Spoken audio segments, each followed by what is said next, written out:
고린도전서 10장. 형제들이여, 옛날 우리 조상들이 겪은 일을 잊지 마십시오.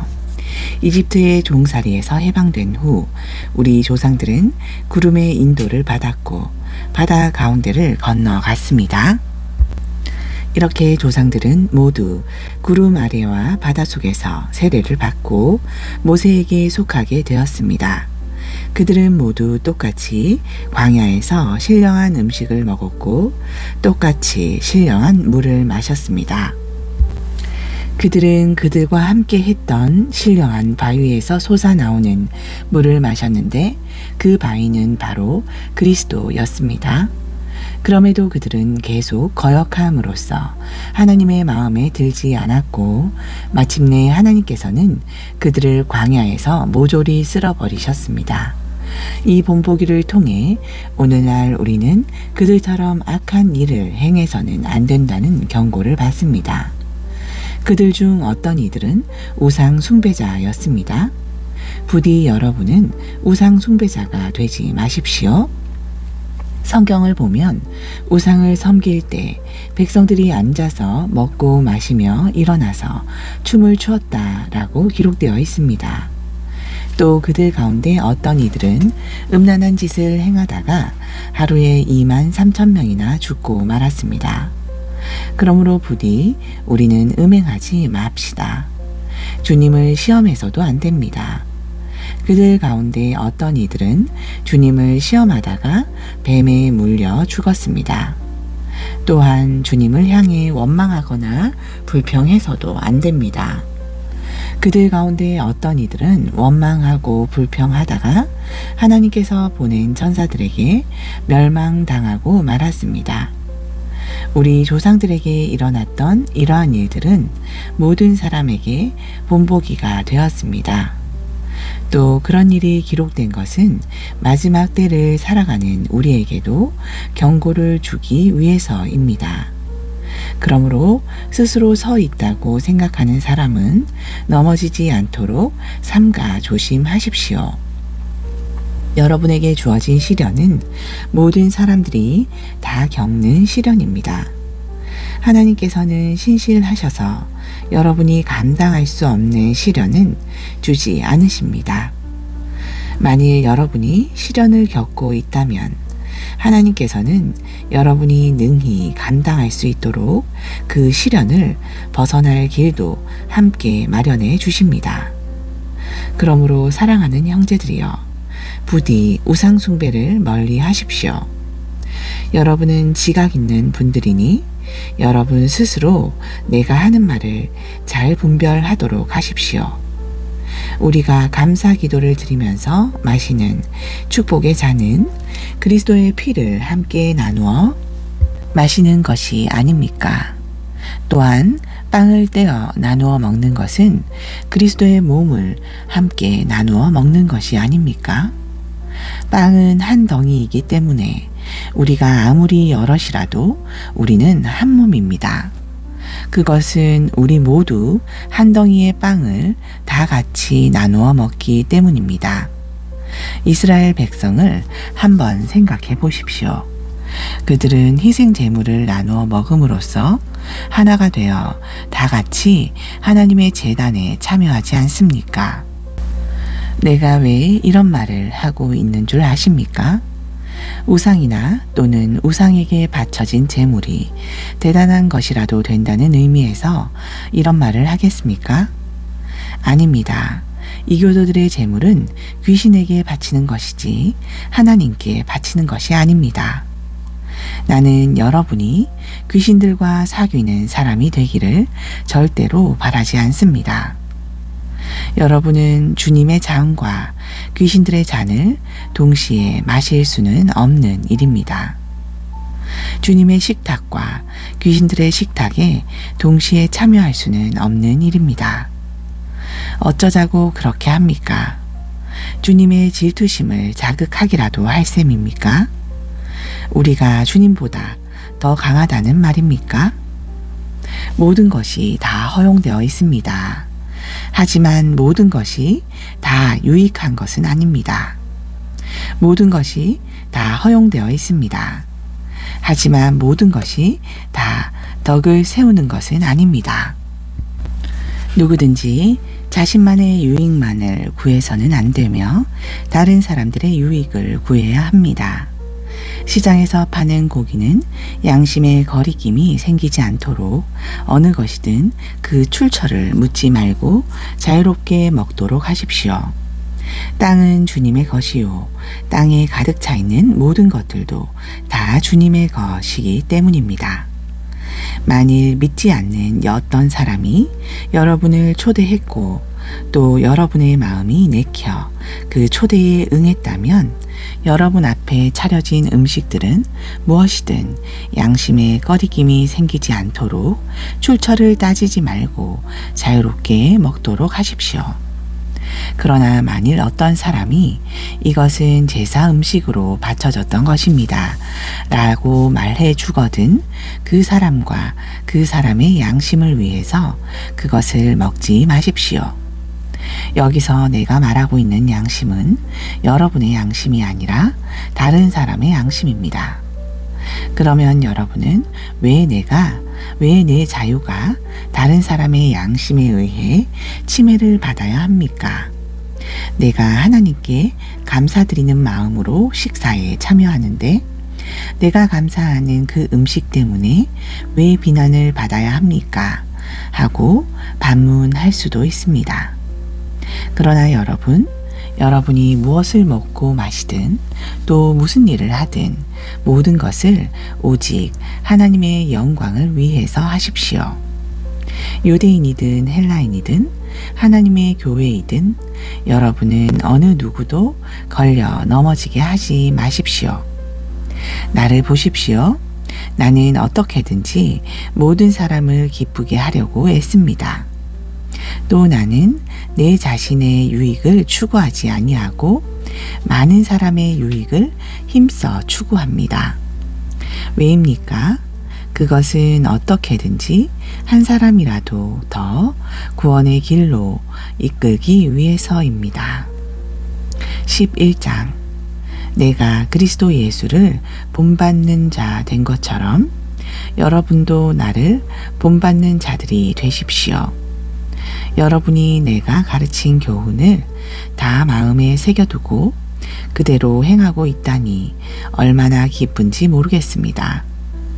이제 여러분에게 깨우쳐 드릴 것이 한 가지 있습니다. 여자의 머리는 남자이고 모든 남자의 머리는 그리스도이시며 그리스도의 머리는 하나님이시라는 사실입니다. 남자가 기도하거나 예언을 할 때 머리에 무엇을 쓰면 그것은 자기 머리 되시는 그리스도를 욕되게 하는 일입니다. 그러나 여자가 머리에 아무것도 쓰지 않은 채 기도하거나 예언을 하게 되면 그것은 자기 머리인 남자를 욕되게 하는 일입니다. 그것은 머리털을 다 밀어버린 것과 마찬가지이기 때문입니다. 여자가 머리에 아무것도 쓰기 싫거든 머리털을 다 깎아 버리십시오. 그러나 머리털을 다 깎는 것이 수치스럽거든 무엇으로든지 머리를 가리십시오.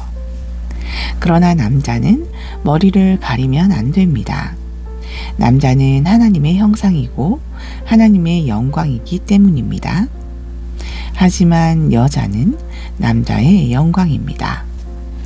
왜냐하면 남자가 여자에게서 나온 것이 아니라 여자가 남자에게서 나왔기 때문입니다.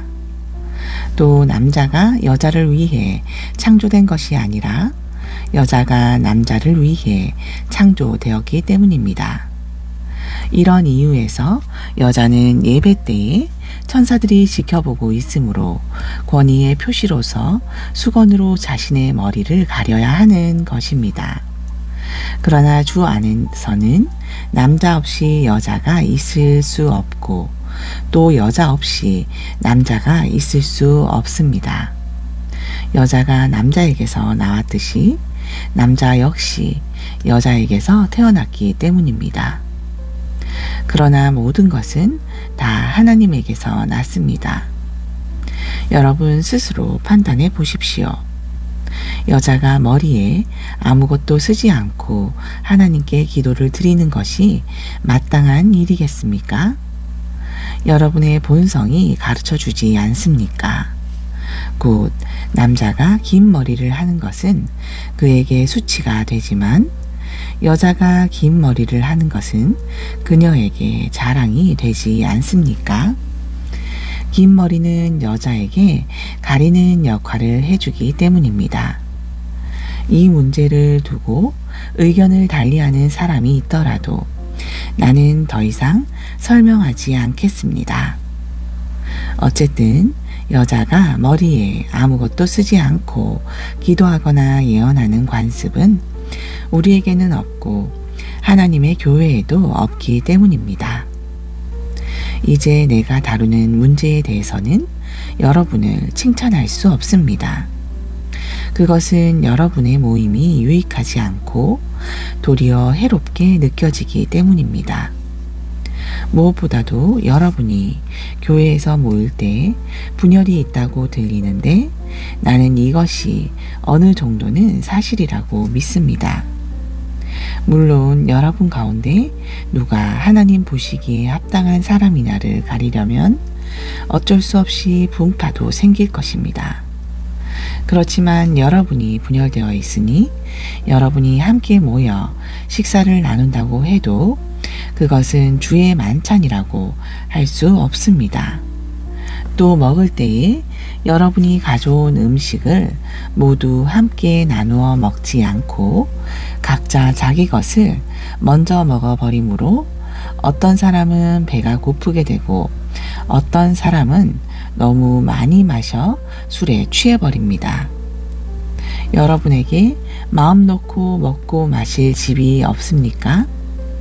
아니면 하나님의 교회를 하찮게 여겨 자기 음식을 가져올 수 없는 가난한 사람들을 창피스럽게 만들 작정입니까? 내가 여러분에게 어떤 말을 해야 하겠습니까? 이 일에 대해 여러분을 칭찬해야 합니까? 결코 그럴 수 없습니다. 내가 여러분께 전한 것은 주께 받은 것입니다.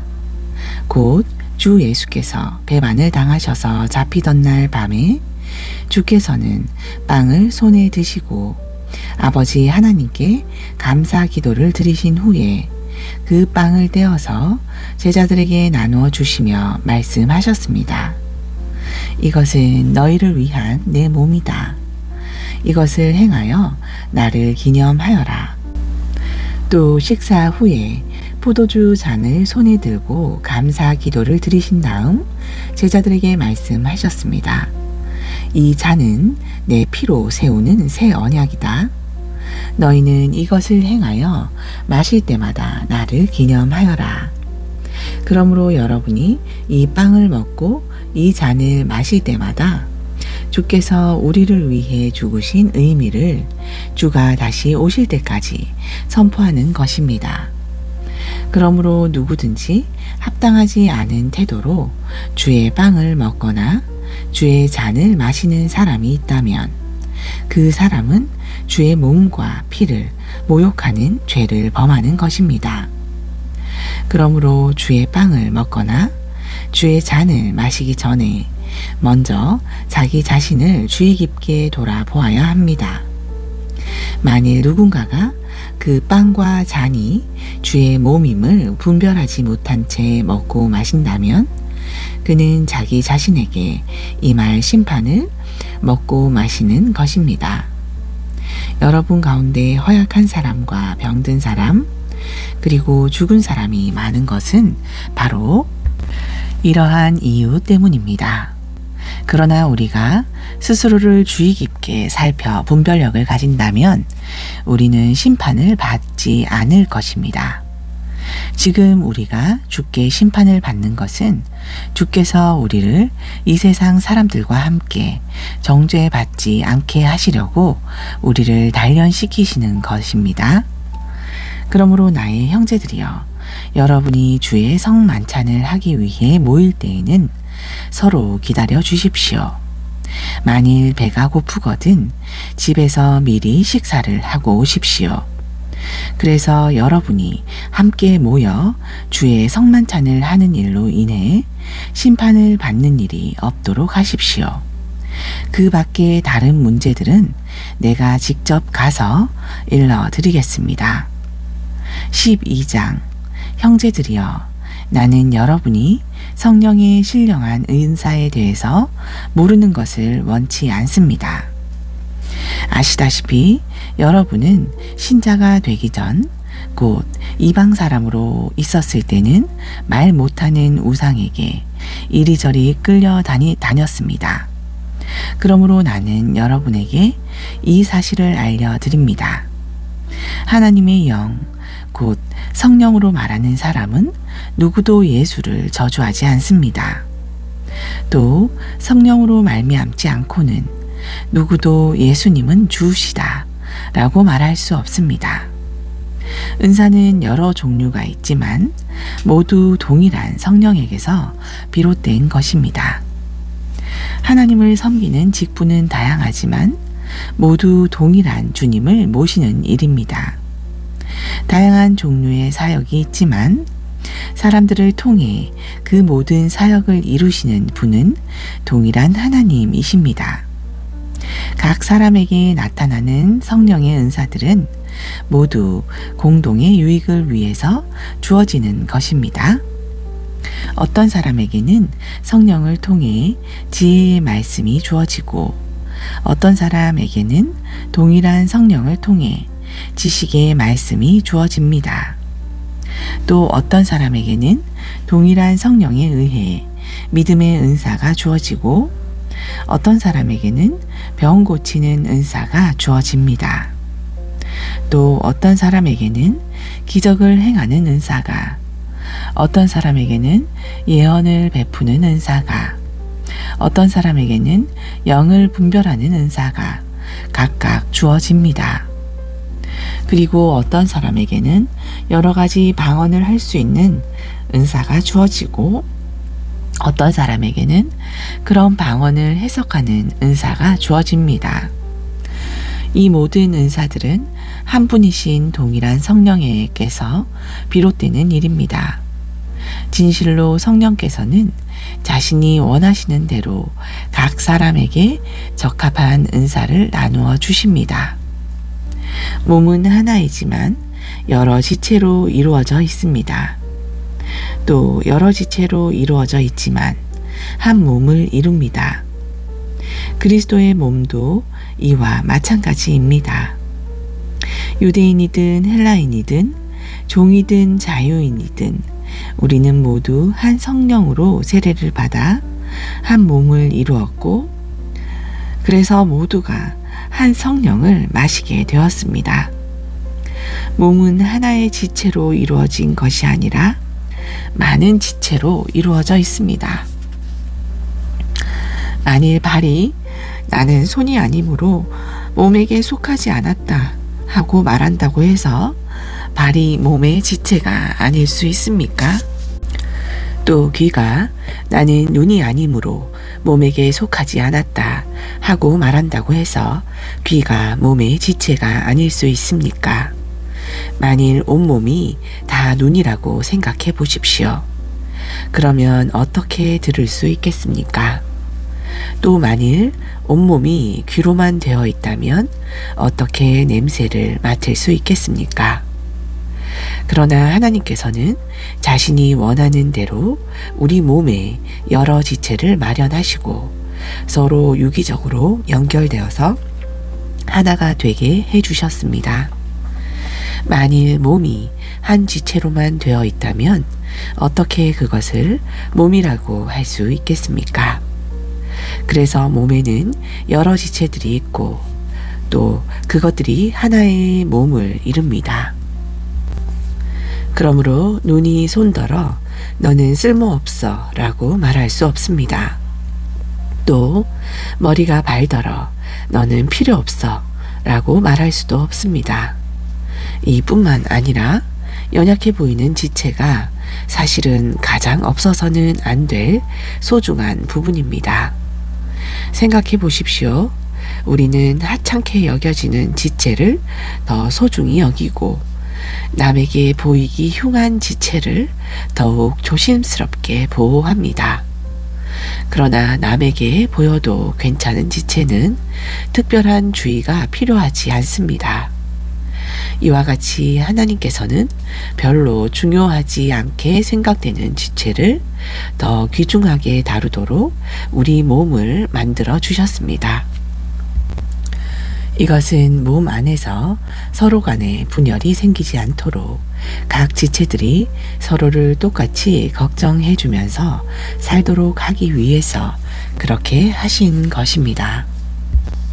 그러기에 한 지체가 고통을 당하면 모든 지체들이 함께 고통을 당합니다. 반대로 한 지체가 영광을 받으면 모든 지체가 함께 기뻐합니다. 여러분은 그리스도의 몸입니다. 또한 여러분 각자는 그분 몸의 지체입니다. 하나님께서는 그리스도의 몸 된 교회 안에 여러 직분을 두셨는데 그 첫째가 사도들입니다. 둘째는 예언자들이요, 셋째는 교사들이요, 다음은 기적을 행하는 사람들입니다. 그 다음이 병 고치는 은사를 받은 사람들이요, 남을 돕는 사람들이요, 관리 및 행정을 맡은 사람들이요, 또한 여러 가지 방언을 말하는 사람들입니다. 그러니 여러분 모두가 다 사도이겠습니까? 모두가 다 예언자이겠습니까? 모두가 다 교사이겠습니까? 모두가 다 기적을 행하는 사람이겠습니까? 모두가 다 병 고치는 은사를 받은 사람이겠습니까? 모두가 다 방언을 말하는 사람이겠습니까? 모두가 다 방언을 해석하는 은사를 받은 사람이겠습니까? 그렇지 않습니다. 여러분은 각자 다른 은사를 받았습니다. 그러나 여러분은 더 큰 은사를 받을 수 있도록 열심히 구하십시오. 이제 내가 이러한 은사들보다 더 나은 것을 여러분에게 알려드리겠습니다. 13장.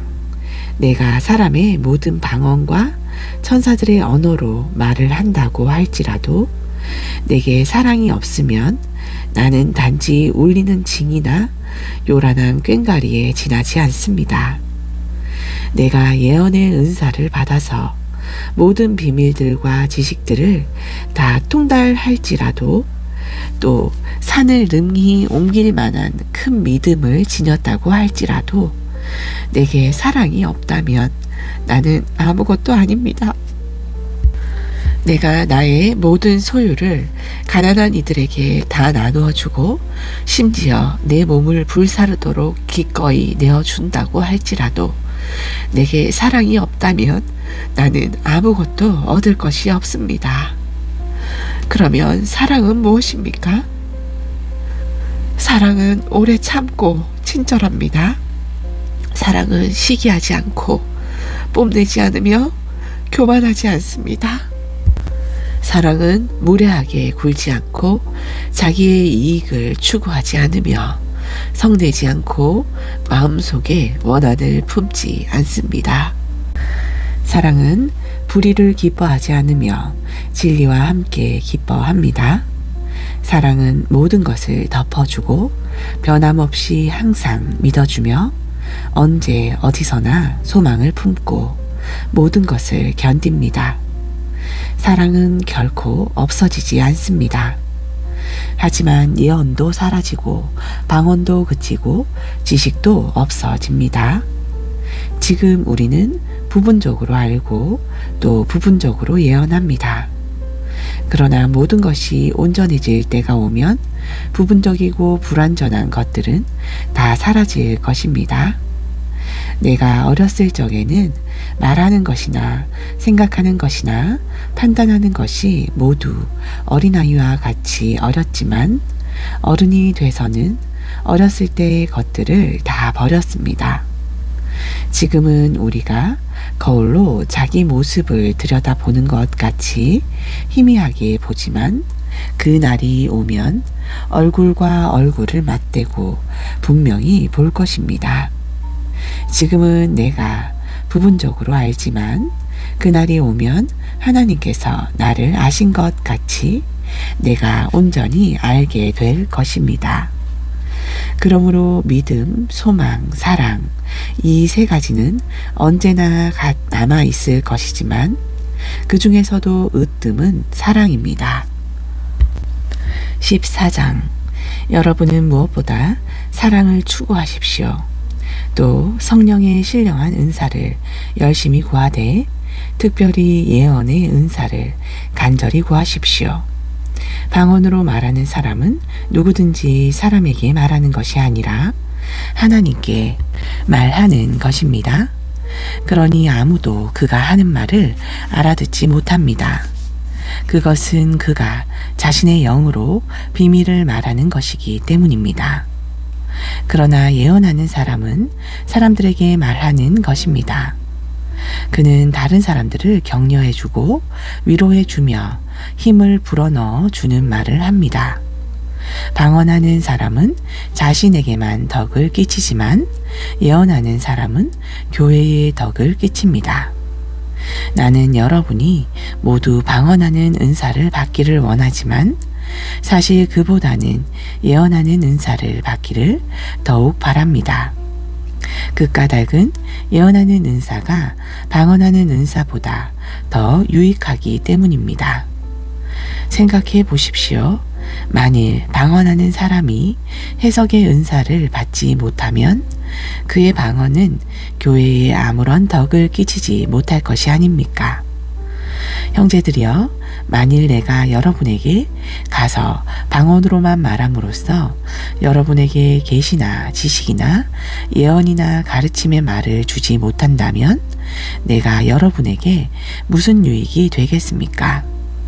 필이나 하프같이 생명 없는 악기가 소리를 낼 때에도 각기 그 음이 서로 구분되지 않으면 어떤 곡조가 연주되는지 우리가 어떻게 알 수 있겠습니까? 또 군대의 나팔수가 분명하게 나팔을 불지 않으면 누가 전투 준비를 하겠습니까? 여러분도 이와 마찬가지입니다.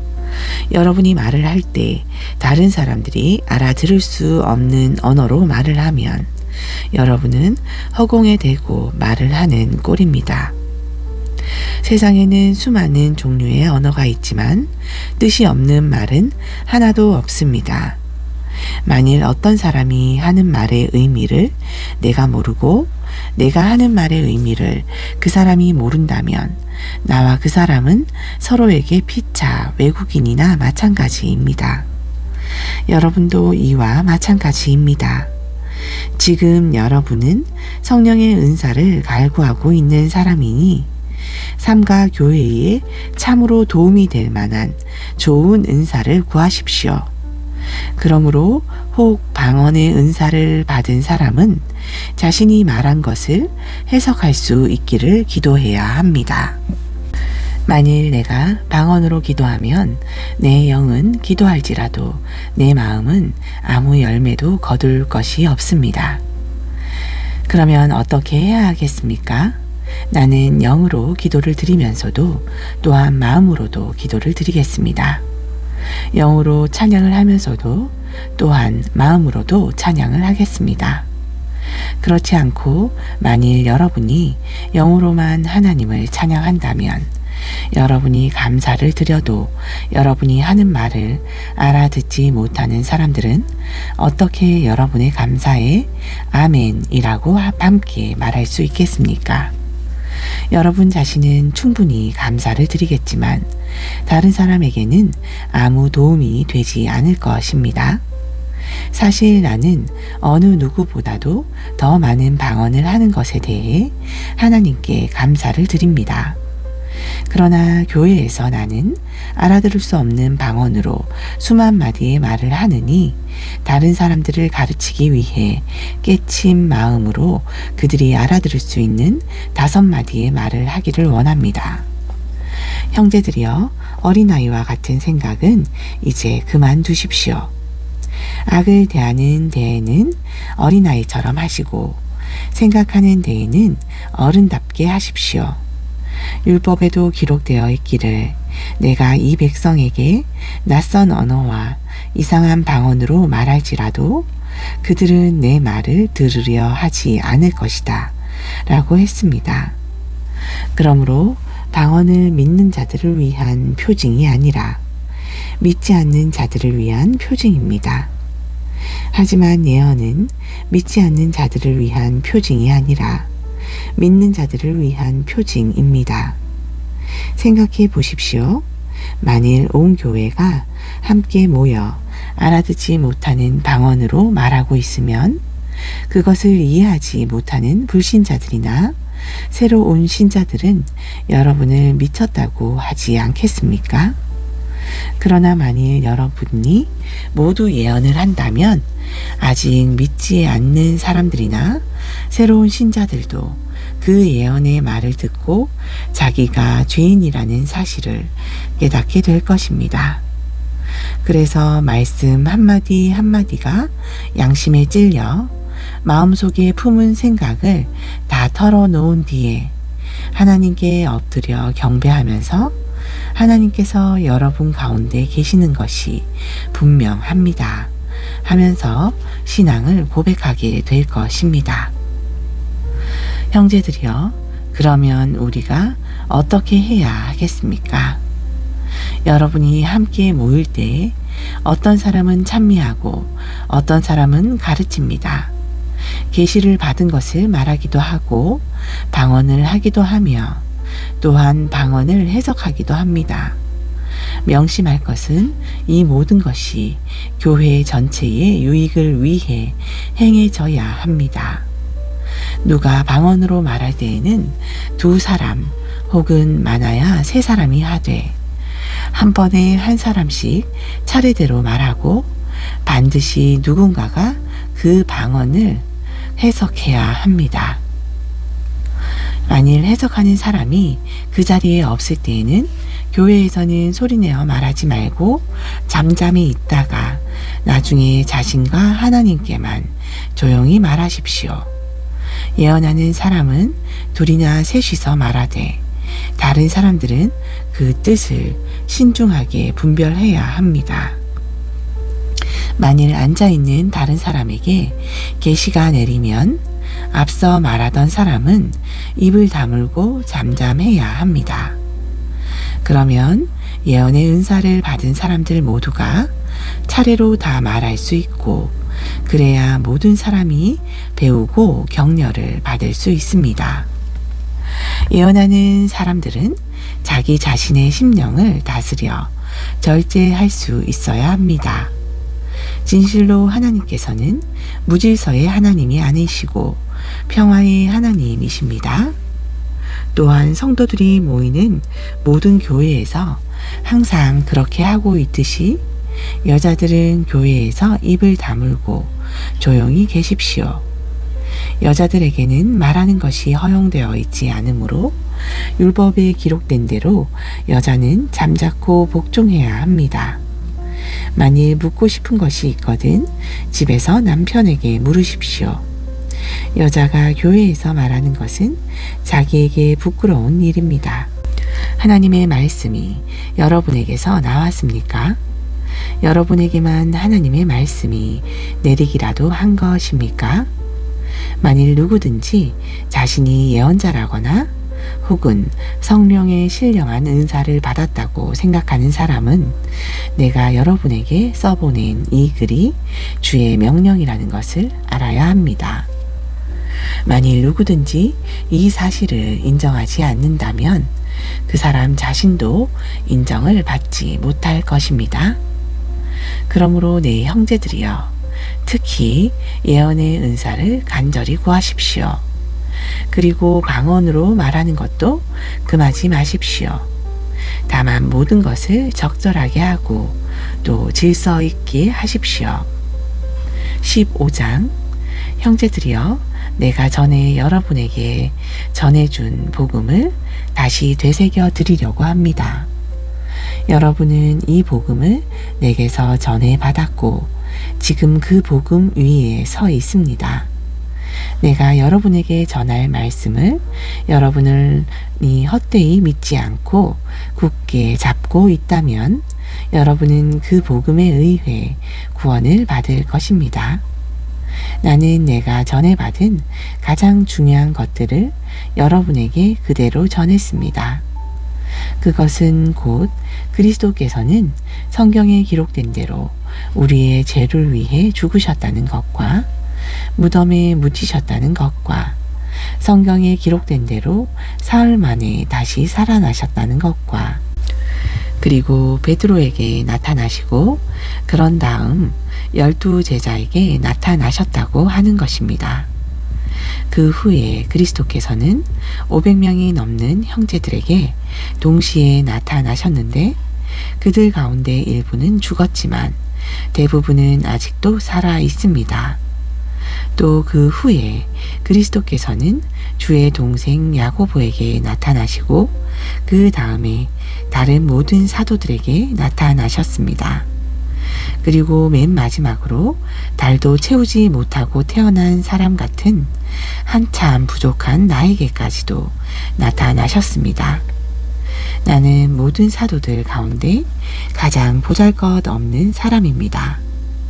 이전에 나는 하나님의 교회를 핍박했던 사람으로 사실 사도라고 불릴 자격조차도 없습니다.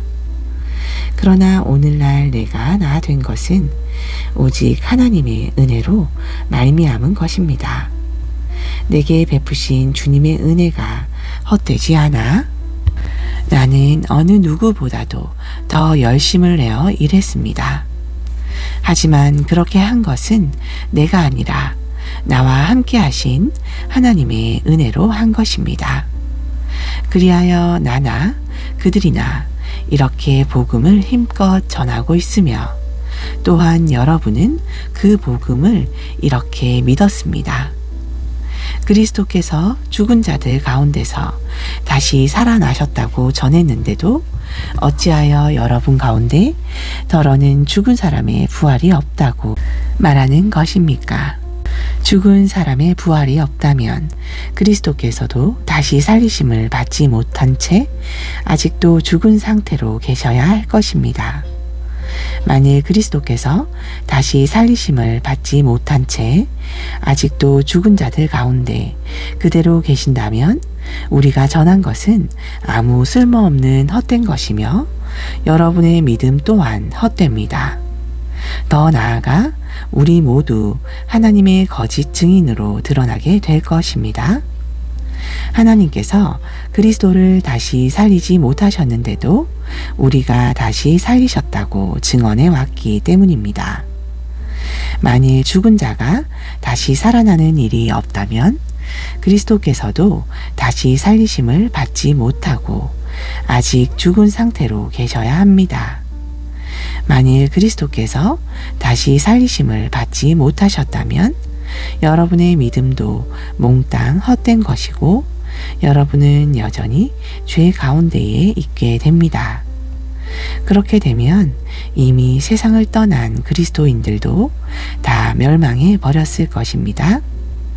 만일 그리스도 안에서 바라는 우리의 소망이 단지 이 세상의 삶만을 위한 것이라면 우리는 다른 모든 사람들보다 가장 불쌍한 사람들일 것입니다. 그러나 절대로 그렇지 않습니다. 그리스도께서는 분명 죽으셨다가 다시 살아나셨습니다. 그리하여 모든 죽은 사람들의 첫 열매가 되셨습니다. 죽음이 한 사람으로 말미암아 세상에 들어왔듯이 이제 죽은 자의 부활도 다른 한 사람으로 말미암아 들어옵니다. 곧 한 사람 아담 안에서 모든 사람이 죽은 것 같이 이제 다른 한 사람 그리스도 안에서 모든 사람이 살게 될 것입니다. 하지만 죽은 자의 부활은 각각 순서대로 이루어질 것입니다.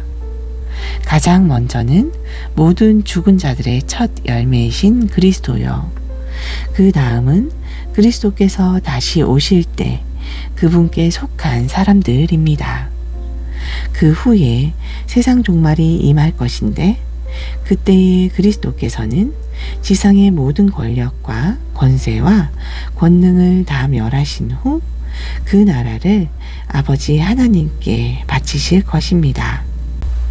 그러면 하나님께서 모든 원수를 그리스도의 발 아래에 완전히 굴복시킬 때까지 그리스도께서는 왕으로서 다스리셔야 합니다. 그리고 맨 마지막으로 굴복시킬 원수는 죽음입니다. 성경에 보면 하나님께서 모든 것을 그리스도의 발 아래에 굴복시켰다 라고 되어 있습니다. 그런데 여기에서 하나님께서 굴복시키신 모든 것에는 그 모든 것을 굴복시키신 하나님 자신은 포함되지 않은 것이 분명합니다. 그리하여 하나님께서는 모든 것을 그리스도께 굴복시킨 그때에는 하나님의 아들이신 그리스도께서도 모든 것을 자기 발 아래 굴복시키신 하나님께 굴복하실 것입니다. 그래서 하나님께서는 정녕 모든 것의 주님이 되실 것입니다. 만일 부활이 없다면 어찌하여 사람들이 죽은 사람을 대신하여 세례를 받는 것입니까? 죽은 사람이 다시 살아나는 일이 결코 있을 수 없다면 무엇 때문에 그런 일을 하는 것입니까? 그리고 또 우리는 어찌하여 시시각각으로 닥쳐오는 생명의 위협을 무릅쓰고 있는 것입니까? 형제들이여, 감히 단언하건대 나는 날마다 죽습니다. 이 사실은 우리 주 그리스도 예수 안에서 여러분을 나의 자랑이요 영광으로 여기는 그만큼 확실하게 말씀드릴 수 있습니다. 만일 내가 이 한 목숨을 부지하려고 에베소에서 야수들과 싸웠다면 그것이 도대체 무슨 가치가 있겠습니까? 만일 죽은 사람이 다시 살아나는 일이 없다면 차라리 내일이면 죽을 터이니 마음껏 먹고 마시자 라고 할 것입니다. 속지 마십시오. 나쁜 친구가 좋은 성격을 망칩니다. 정신을 똑바로 차리고 죄를 짓지 마십시오. 여러분 가운데는 아직도 하나님을 모르는 사람이 있으므로 내가 그런 사람들을 부끄럽게 하려고 이런 말을 합니다. 그러나 어떤 사람들은 이렇게 물을 것입니다. 죽은 사람이 어떻게 다시 살아날 수 있단 말인가? 도대체 어떤 몸을 갖고 다시 온다는 거야? 어리석은 사람이여, 이게 얼마나 어리석은 질문인 줄 압니까? 그대가 땅에 씨앗을 뿌릴 때 그 씨앗이 죽지 않으면 싹이 돋아나지 않습니다. 그대가 씨앗을 뿌릴 때는 장차 이루어질 몸을 심는 것이 아니라 단지 씨앗을 심는 것일 뿐입니다. 밀이라든가 다른 여러 종류의 곡식 씨앗이 있지 않습니까?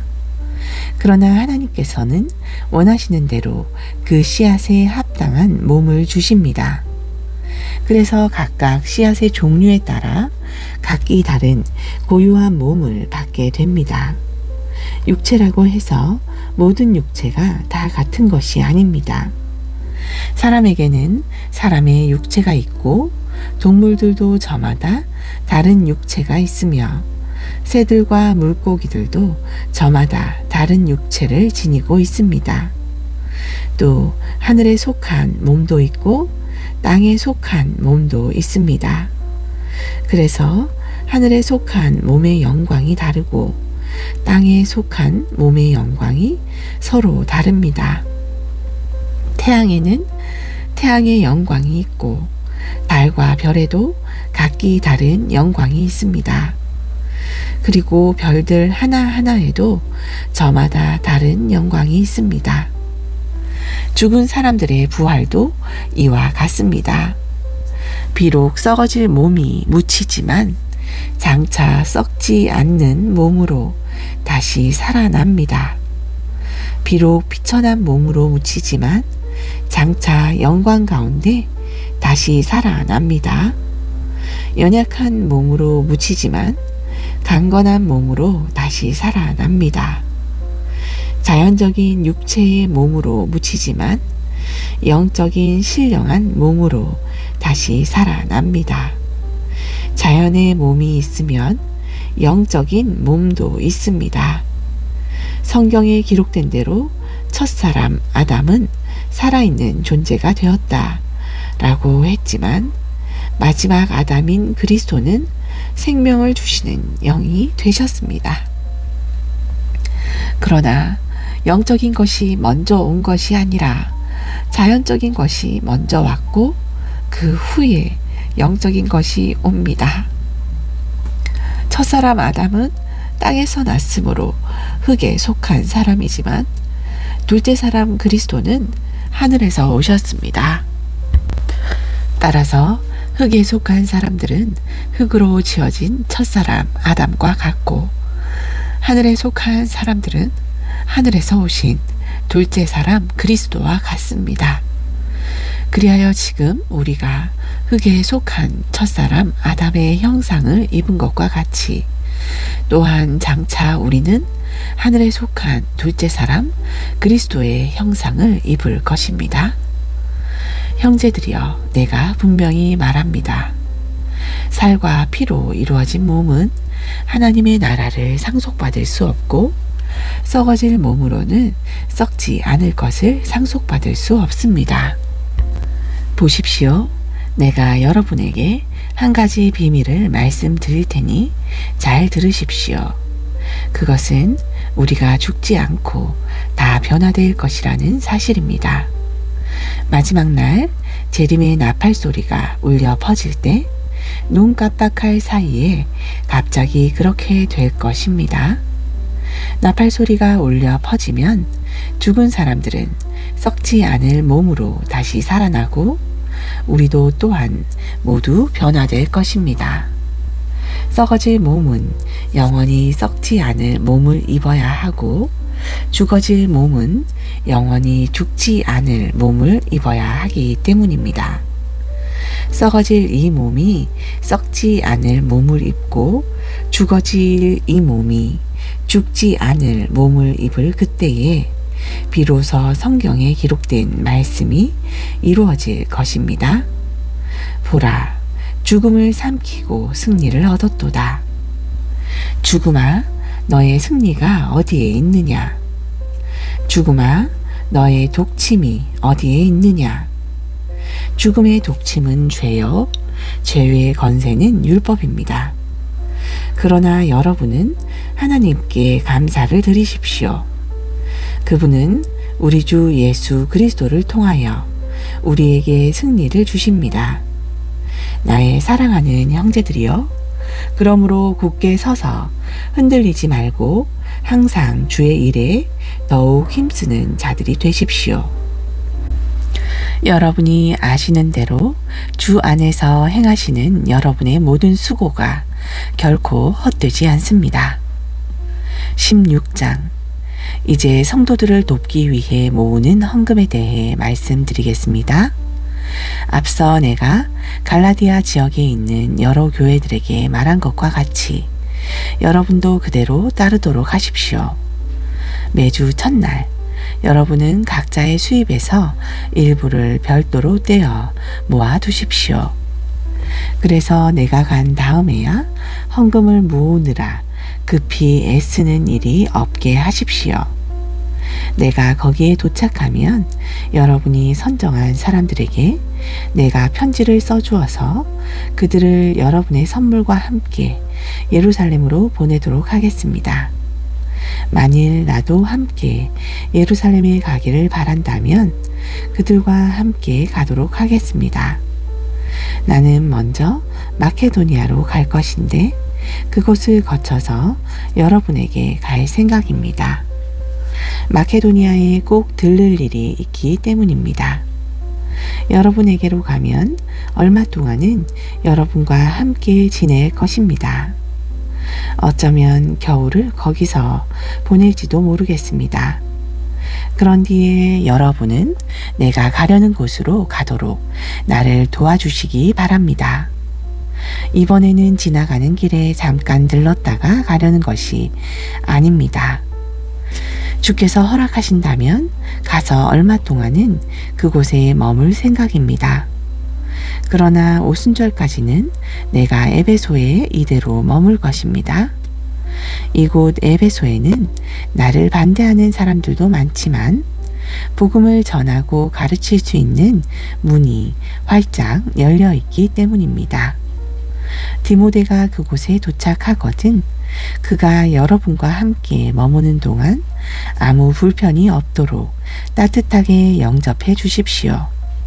나와 마찬가지로 그도 주의 일을 하고 있는 사람입니다. 그를 얕보거나 무시해서는 안 됩니다. 그가 여러분과 함께 즐거운 시간을 보내고 평안한 마음으로 내게 돌아올 수 있게 해 주십시오. 나는 다른 형제들과 함께 그를 기다릴 것입니다. 이제 형제 아볼로에 대해 말씀드리겠습니다. 나는 그에게 다른 형제들과 함께 여러분을 방문하도록 여러 번 권했습니다. 그러나 지금은 그가 여러분에게 갈 마음이 전혀 없는 것 같습니다. 하지만 적절한 기회가 닿으면 여러분에게로 가게 될 것입니다. 여러분 깨어 있으십시오. 믿음 위에 굳게 서십시오. 대장부답게 용기를 갖고 담대해지십시오. 무엇보다도 모든 일을 사랑으로 하십시오. 형제들이여, 내가 여러분에게 권면합니다. 여러분도 잘 알고 있겠지만 스데바나의 가정은 아가야 지역에서 가장 먼저 믿은 첫 열매요. 또한 성도들을 섬기는 일에 헌신한 가정입니다. 그러므로 여러분은 이런 사람들에게 순종하고 또 그들과 함께 일하며 수고하는 사람들에게도 순종하십시오. 나는 스데바나와 브드나도와 아가이고가 이곳 에베소를 방문해 주어 얼마나 기쁜지 모릅니다. 그들은 여러분을 만나지 못해서 허전했던 내 마음을 채워 주었기 때문입니다. 정녕 그들은 내 마음을 시원하고 유쾌하게 해 주었습니다. 여러분에게도 똑같이 격려가 된 줄로 생각합니다. 이런 분들은 인정을 받아야 마땅합니다. 아시아 지역의 여러 교회들이 여러분께 문안 인사를 드립니다. 아굴라와 브리스가 그리고 그들 부부의 집에 모이는 사람들이 모두 주 안에서 여러분께 문안 인사를 드립니다. 또 여기 있는 모든 형제들이 여러분께 문안 인사를 드립니다. 거룩한 입맞춤으로 서로 인사하십시오. 이제 나 바울은 마지막 인사를 이렇게 직접 내 손으로 쓰고 있습니다. 누구든지 주님을 사랑하지 않는 사람이 있다면 그 사람은 저주를 받을 것입니다. 오 주여 오시옵소서. 주 예수의 은혜가 여러분과 항상 함께 하기를 빕니다. 그리스도 예수 안에서 여러분 모두에게 나의 사랑을 보냅니다. 아멘. 아멘.